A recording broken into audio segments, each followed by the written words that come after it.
Going to head on into the conversation. This morning we speak with Acting Corporal of Police and leader of the Mount St. George Police Youth Club, Larry Braithwaite, this morning, as he brings, brief crime updates for us, as well as talking about the Police Youth Club here on the island of Tobago as well. Good morning and welcome. Good morning. Good morning to you. And right. Good morning to the listening public. Right. It's a pleasure to have you here on our program this morning. And usually on Mondays when we speak with TTPS, of course, we have to get some type of updates as it relates to what's happening on the island where crime is concerned. In the recent past, we just, we experienced a kind of what we could call a surge in crime. And for now, it seems as if, we kind of have things in a good gear, especially coming out of Carnival. We were told, we got the reports that the Carnival was a safe Carnival. We didn't get any incidents happening there. How was that? What was that like for you guys in terms of the patrolling, working with the other agencies to ensure safety? Well, as you will have noticed, we had a blanket security over the island. Officers came from Trinidad, ACP Hazy would have deployed troops to Tobago to ensure the safety of the island. And Carnival was generally safe. As you can see, well, we had little to no reports of any incidents happening during the Carnival period. And I worked during Carnival period. And, from my experience being on the ground, I saw that the patrons enjoyed themselves, they felt safe, and everywhere you turn, you saw police officers present. At any corner, you go in Scarborough, outer Scarborough, you would have seen police patrolling. All right. So it was generally safe. Right, good. And, we're happy that there were no reports, any serious reports that we can, talk about this morning as it relates to that. And we're hoping that that can continue for other events and festivals on the island, and as well as for our day-to-day living here on the island of Tobago, because you want to live in a space that is safe, right? The cruise ship season is coming in, so we're expecting tourists to come on the island again. Just as we had tourists for Carnival, we're expecting even more tourists coming for that season where the ships will be coming in. I think we have between 40 to, I'm not sure how many calls we're going to have this season, but in terms of the plan or the rollout, where does the TTPS position themselves to ensure the continued measure of safety here on the island of Tobago? All right, so as it relates to the cruise ship season commencing, it starts tomorrow, the 5th of November, and ends, I think, is the 15th of April. And we are expecting about 42 cruise ships to come on the island. But as you know, there are tourists on the island all year round, but during that period, you will see an increased presence of tourists. They come by both sea and by air. So, we have the tourist-oriented policing section. There are also community policing section and the tourist-oriented policing section. They are merged together. So we work together. So you will see the community policing section working with the tourist-oriented police to augment the strength. We'll be patrolling the beaches. We'll be in the cities. We'll be in the business places to ensure a high visibility of police and to ensure the safety of the tourists and the visitors on the island, both domestic and international. So the last cruise ship season, we had an overwhelmingly safe, cruise ship experience, tourist experience during that period, where they had little reports of crime during that period. I think one person may have lost a camera, but through rigorous investigations, the camera was recovered, and they went back with all the items in possession and all the items in hand. So during this period, we hope to have a very safe cruise ship, a safe tourism experience again during this period. Well, I do hope so as well. And, talking about community policing, over the weekend, there was a discovery of a body on one of our, I think it was a playground, I think, that was discovered there. Can you give us any information at all as to what is happening there? Well, I could say being a police officer on the ground, community policing, the officers are generally on the ground. We interact with the persons in the community and, not only with the people in the community, but also with the authorities. So having had a conversation with the inspector of homicide, she said the DMO would have indicated that there's no marks of violence on that body. So it's not something that we should be too much alarmed about. And yes, we all know the individual. Condolences goes out to his family. Condolences goes out to the deceased family. But investigations are continuing. But as it is, there's no marks of violence. Okay, and we do hope to get some sort of follow-up with that where that is concerned, and I'm happy to know that there's no marks of violence, but still we need to get some type of report. So we will leave that in the hands of the TTPS, and hopefully we get the report as soon as we know what transpired there. So as the leader of the Mount St. George Police Youth Club, you're talking a lot about, and I can feel your passion as you talk about community policing and stuff like that. And we've spoken about police youth clubs here on the island of Tobago multiple times. For you, why is it important, or how do you think the Police Youth Club plays a role in communities across Tobago, and how does it support our young people in their endeavors? Well, I could tell you there's a link between deviance and delinquency and crime. So what the Police Youth Club does, the Police Youth Club positively engages the youths, keep them busy, keep them occupied in positive activities so that they will not go on the streets and be idle. You all know what happened to idle hands, right? So we try to reduce the amount of time for idleness and keep them positively engaged. So the Police Youth Clubs, we have been engaging the youths in Mount St. George. We work assiduously, we make extra efforts to engage the young boys in the community. The boys like the football, they like drumming, and whatever activities we have that will, the boys will gravitate to, we try to promote those activities. So the role that policy clubs play on the island, we play a part by keeping the youth off the streets, reducing deviance, reducing the opportunity for the youth to commit crimes that are reprehensible and being limits of tolerance in the community. So we just try to keep them busy, keep them engaged in positive engagements. And that's what we try to do. So at the moment, we have a homework center that is happening right now. We need volunteers. The homework center starts at, it takes place every evening at the Mount St. George Police Youth Club that is on the main road, main road going to country. You will see the sign, you will see the mural on the wall. Right there, it's free for everybody. It starts from 5 o'clock and ends at 6 o'clock. And the youth come, they do their homework, they learn to read, they learn a little bit of maths, social studies, some different areas that they are engaged in at school. We try to assist them. And generally there's a school of thought that when the youths leave school, it's not to go and continue with the books and, to have them more, they should be more relaxed. But what we believe in, we believe that the youths, they must be engaged first. They must get their homework out of the way. They get their studies organized. So we dedicate 2 days alone for that. Monday and Thursday from 5 to 8. On Tuesdays, we have drumming from 5 to 8, where we have a tutor, Mr. Quentin. Quentin comes, he teaches the youth how to drum. Right now, they are preparing for the police concerts. Yes, they're going to perform. They performed last year. They performed at Heritage Festival, and you can see that the group is growing. So we are engaging them. And on Thursday, we have a volunteer who's coming to teach girls or anybody in general cricket. So we are going to start back. We normally have field day on Thursday. We're not during rainy season and during the period where we can't really have outside activities because the field is wet or the rain is falling. But we are going to start back cricket on Thursday.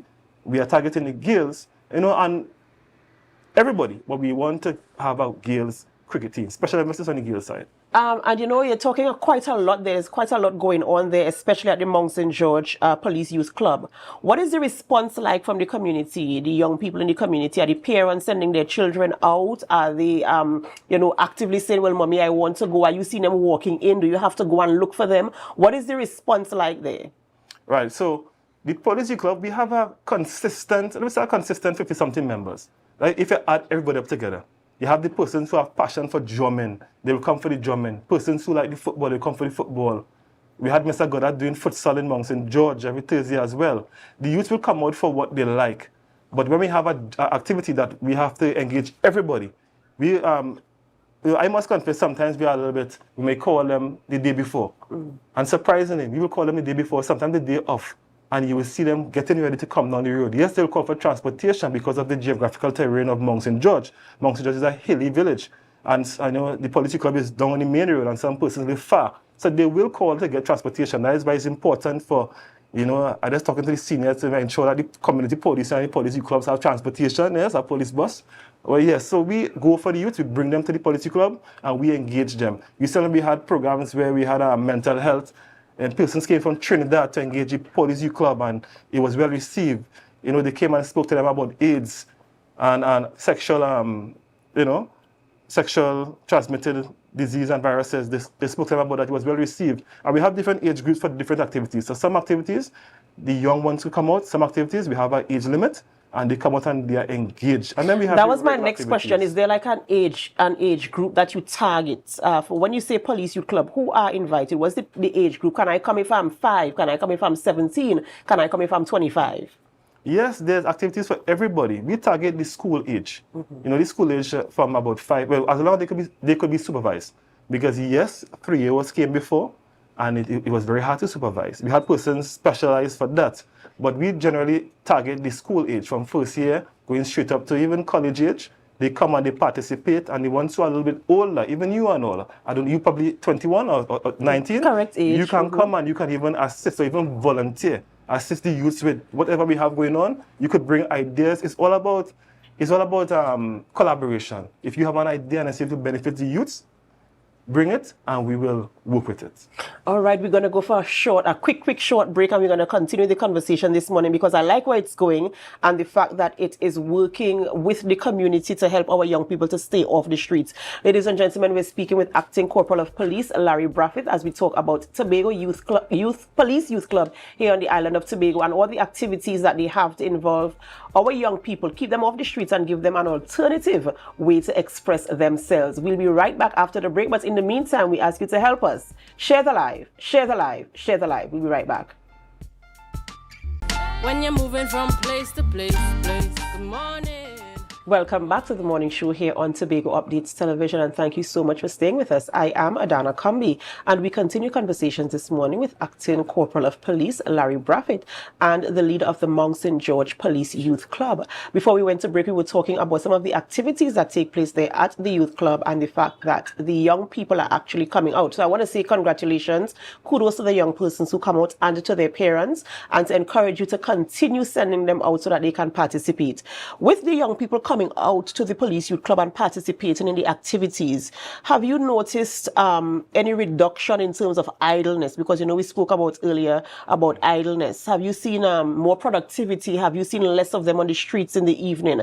And I know you mentioned earlier that some of them come for what they're interested in. So if they want to come for football, they come for that. If they come for the homework center, they come for that. Are you seeing, as they are involved in this, that they have the idleness has reduced in the community of Mount St. George? From where I sit and where I look, the persons who we have engaged, had they not been engaged, that is one more person would have been on the streets. That's how I look at it. This Sunday, early in the morning, we came down. We have an apiary. We do beekeeping. We haven't been there in a while. And this Sunday, I went down with a few of the members. And had we not been in that program, the youth, they would have been on the streets doing something idle. So I look at it in that way. The way to measure it is the probability of that person being on the streets committing acts of deviance, acts that are reprehensible, acts that is not tolerated by the community members, illegal activities, for want of a better term. And I could tell you, the youths that we have at the policy club, had they not been in the policy club doing constructive things, had they been on the streets, covered by a number, you know what I'm talking about, they would have been a terror for the community. Because they are intelligent, they are athletic, we can't catch them, we can't run them down. And the things that they speak about, the way how their mind works, it would have been hard for us to deal with those crimes committed by them. Thank God that they are using their mind for constructive things. There's one youth in particular. He was supposed to be here on this with me this morning. That is Zion Davis. I could tell you Zion Davis, he could have been doing something different, but he's constructively engaging what he likes. So we have a little bit PA system by the policy club. Speakers, we have mixing board and so on. And he came to the policy club. He normally assists us with the little events that we have. And he has grown so much. Yesterday, Mr. Paul, a retired senior sup, he has a little he has a little guest house there. He goes there, he practices his music. So much so that, they have activity and he's a DJ there. So the youths, we see the probability of the opportunity they would have had to commit crimes is significantly reduced because we have captured them to do constructive activities. And more so, I must reach out to the persons in the public, in the communities, wherever there's a policy club. We want to appeal to you all. Assist the policy club. Assist the policy club. Send out your children. Sometimes don't just send them. If you could contribute, if you have something to offer, come and offer it. Because as simple as teaching persons to read, we have the homework center with the youths. And some of the adults say that they are going to come down. They care about nobody. They have no, they're not feeling embarrassed. They want to learn to read as well. Some of the adults, so we have spaces where we could separate and put them, and we could have different activities there. If you are an artist and you want to teach youth how to draw, by all means, come down and teach you how to draw, how to paint. You're a dancer, and you have all the skill and the talent, and you are just sitting at home. Come out and assist the youth. Reach out to the members, reach out to the leaders, reach out to the executive, and say, you want to do this, you want to assist, and by all means, we will facilitate you. we don't have much funds. So sometimes when some persons reach out and say they want to do this, and there's a cost involved, if you don't have the resources to purchase the equipment to have the program, or you don't have the funds to pay persons, that will be tabled until funds is approved. But if you could volunteer, and you could volunteer for free, whatever, if we could give you something, we will give you something. If we could scrape something and give you, we will say thank you in a nice, tangible way. But yes, come out and assist, come out, render your support, render your services, use your skills and use it to engage youth, even for the glory of God. Do it and engage youth, yes. And I was going to ask you, how are the police youth clubs funded? Because you're doing so many activities, and yes, there are lots of volunteers, but some of the things you actually have to have physical resources. For instance, you have an APRI, and it is not something I expected to hear coming out of a police youth club. And, you have a mixer board for a DJ to practice, How is it funded? Is it that do you have fundraisers? Do you have people contributing financially? How do you manage to raise funds to do the things? Because, things cost money, right? The reality of things is that we have to pay for certain services, you have to pay for certain goods. So what is your position right now as it comes to raising funds and ensuring that the funds are sustainable? So we are NPO, a non-profit organization, which means that we don't have businesses to sustain our policy club. So we have to rely on the kind-hearted persons within the community. So persons may donate a speaker, they may donate a microphone. Or a parent may come and say, hey, I have this, and we'll borrow it for a very long period of time.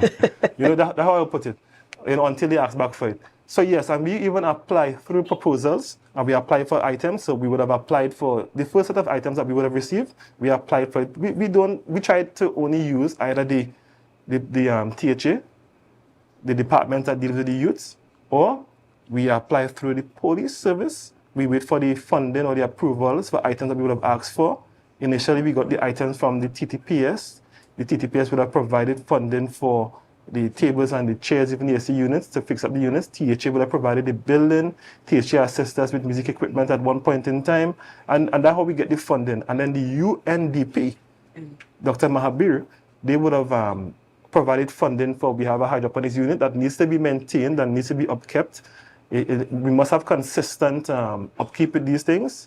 It's very fragile, but we have to continue doing it. And we got funding from UNDP for the APRI and for the hydroponics units. So yes, we get funding from the organizations that partners with the NPOs and even NGOs to assist us with these initiatives. More so, sometimes we will participate in certain activities and persons will provide a little thank you, a little funding or so. Those fundings go straight back into the policy club. So because a lot of times we have to go places, we don't have a transportation, we have to pay transport, we have to pay a maxi, we have to pay a bus and the maxi fare. If they could donate the time and the resources, yeah, but most of the time we have to pay. We don't beg for everything. We pay where we could pay, and when the contribution comes, we use it for that purpose. This is really, really good stuff, and I really do hope that the communities across Tobago find a police youth club to enroll your child in. I'm not sure if every community has a police youth club, but I'm certain that there's enough on the island to get as many youths involved as possible. What are your projections or your plans as to where you are now in terms of, the numbers are coming out, you have these activities ongoing. Where do you want to see the police youth club going, and what are your plans to get there? What we want to see is a consistent membership and consistent programs running. We don't want to start a program today and by 2-3 months the program ends. We want to have consistent programs. We want to see our youth space developed.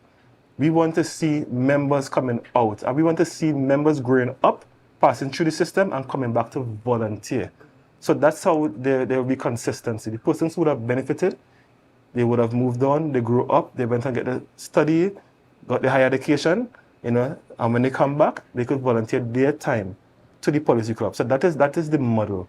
And that's how we will always have persons coming back to contribute. Because in a few years that I've been there, some of the youths have grown up, and they have gone on to university, and they have graduated, and they came back to assist the youths in the policy club with the homework and with the whatever they could do, they assist. So the projection that we have, we just want to see our space develop so that more youth can be engaged.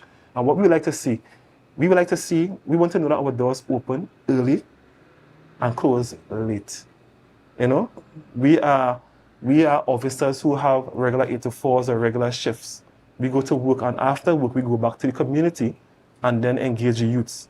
What we would like to see is a police officer leaving to go straight to the police club, open the door, and he's there with another police officer with the resources, probably a maxi and a vehicle, and to see that the resources are there, to see the youths, their programs running from 8 straight to probably 9 or 10 o'clock in the night, engage not only the youth but also the parents as well. We also have a gym, We have a gym, and we would like to open the gym from 6 o'clock so the youth could go and, not only youth, the parents could go and benefit, because the parents go and they benefit, We don't charge for the gym. They go and exercise, they lift their weights and so on. So we don't even have to pay for a cleaner. You know why? The parents come and sometimes they'll say, Officer Braithwaite, I mop up the place. After that, go and buy a broom and a mop because all the broom had to change. And she will mop that place and clean that place, and we don't have to pay for a cleaner, the place is clean. Yeah, so because the parents give back, we want to see the youth grow up and youth give back. So the model that we want to see, what we want to see the projection for the future is a refurbished building. All the space from every inch, every corner utilized for youth activity. A proper back area where we could have probably netball or cricket, a car park. The upstairs of the building refurbished so that the youth can come home from school and sit down on a couch and just relax and do their homework. Some of the adults don't really need somebody to be there. They just need somebody to be there to supervise them if they're going astray. But they just want a safe place with internet and a computer, probably some books, and just come and sit down and go through a book and read, finish your homework, a safe space. With a little snack they could get, make a little tea. We have honey, they can use honey to sweeten the tea. We have a little hydroponics unit, you can pick some mint bush or something and make a tea. And if you get some snacks, because we have donation and people who providing funding or providing assistance, they have their little snacks, a safe space. And then when they go, not only a safe space for the youth, but volunteers being there to supervise and make sure things go well. So that is my vision for the future, to see the policy club grow, every inch of the space utilized for youth engagement, more resources, more equipment, more volunteers, and youths going through the system and coming back to give back to the system. You just literally encapsulated the lingo, it takes a village. And it really does take a village.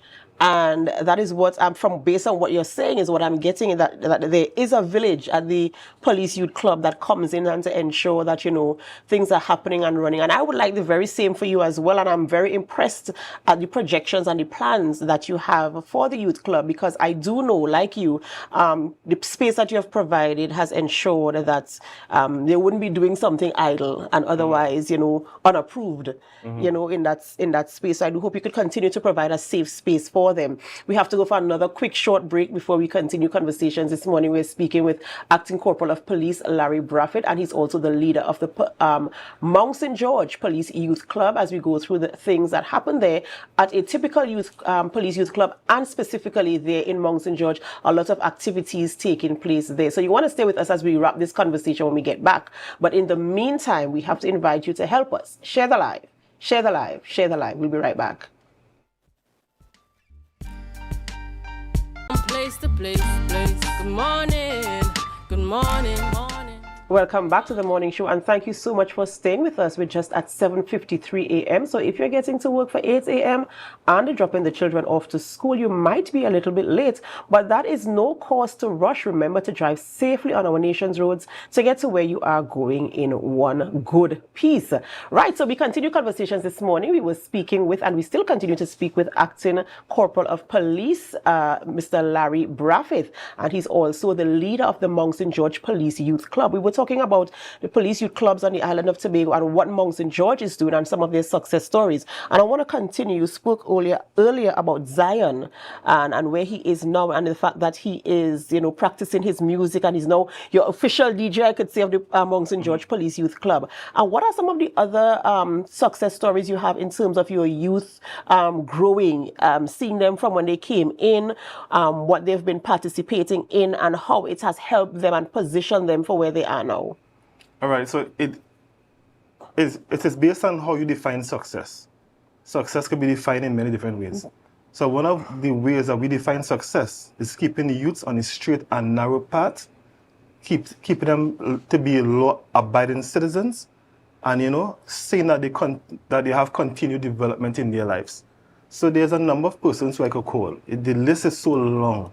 And I could pinpoint so many, and I'm bad with names. One of them recently graduated from UWI with a bachelor's degree, and I try my best to remember her name, and I just can't remember her name. She was one of them who won a youth award for health and wellness as well. You know, I could call Shakwan Allen. Shakwan Allen, she is one of, you know, one of the favorites in the police youth club. She comes back sometimes and says that she will volunteer, she will help, but she's so busy. You know, she would have won the youth awards as well.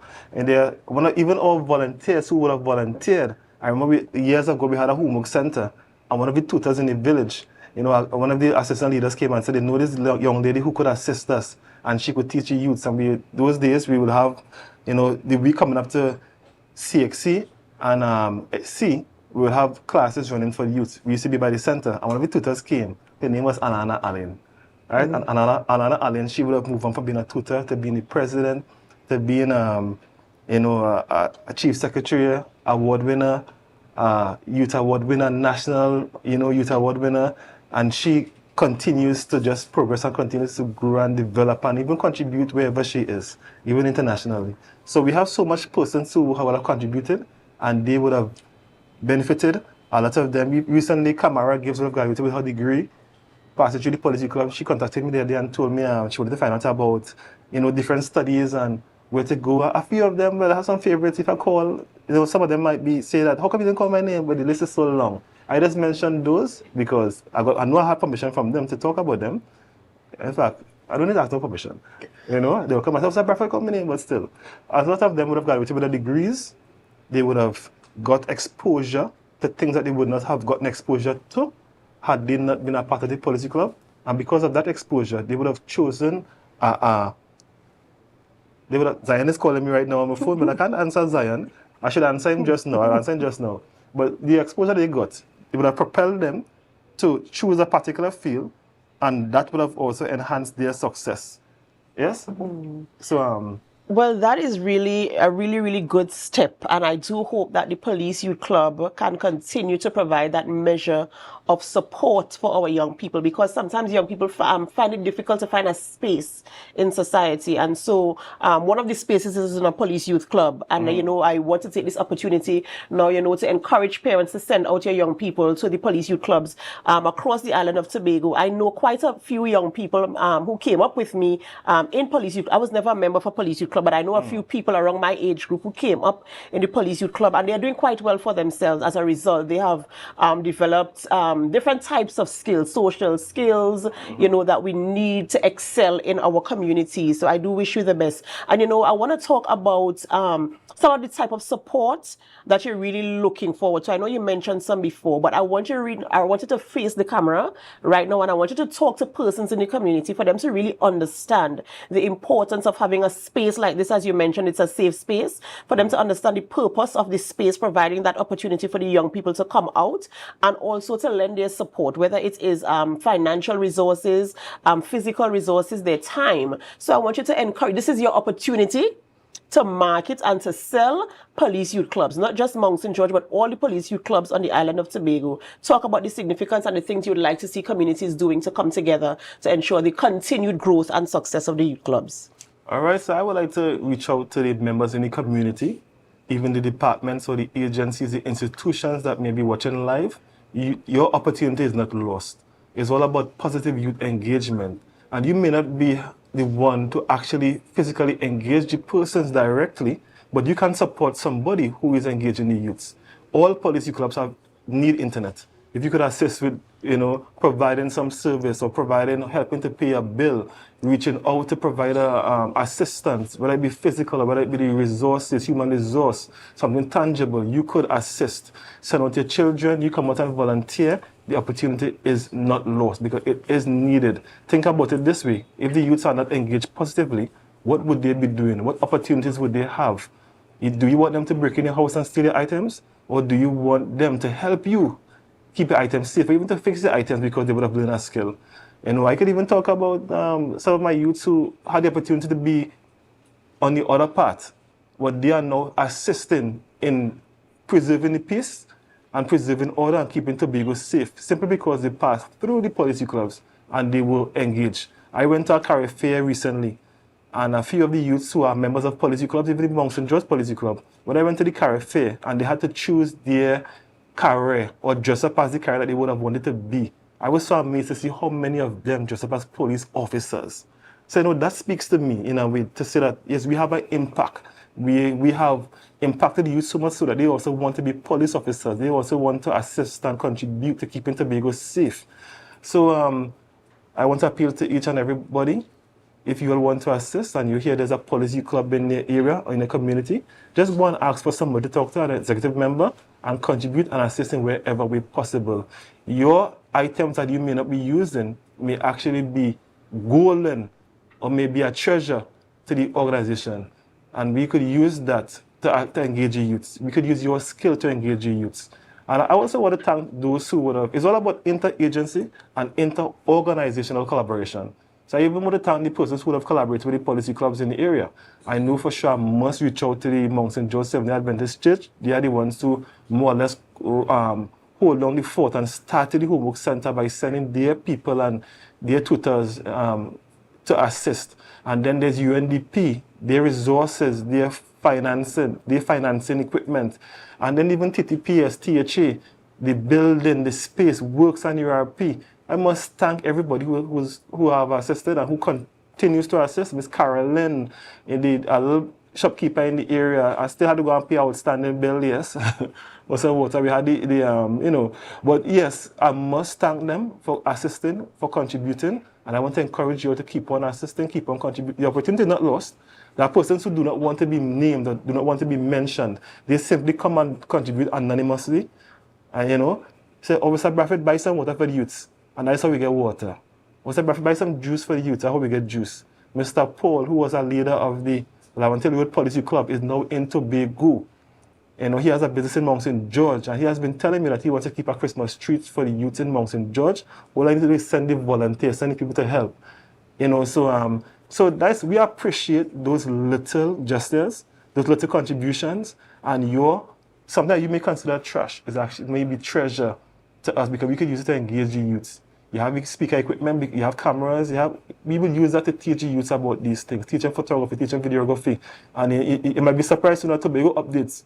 There's nothing need for workers because so much persons have been trained. You may not need journalists because, my dear friend would have come and assist the youth and teach the youth how to conduct an interview. So you and I could assist, You can say, Officer Braithwaite, I want to run a program with the youths. I want to invite them here to run a program, to do a talk show. You could do that. Food for thought. And yes. Thank you so much, Officer Braithwaite, for coming in this morning and sharing that information with us. Ladies and gentlemen, this is where we have to end the morning show here on Tobago Updates Television. But it's not where we end our programming. We head on over to GMT. So as we go, we invite you to help us. Share the live, share the live, share the live.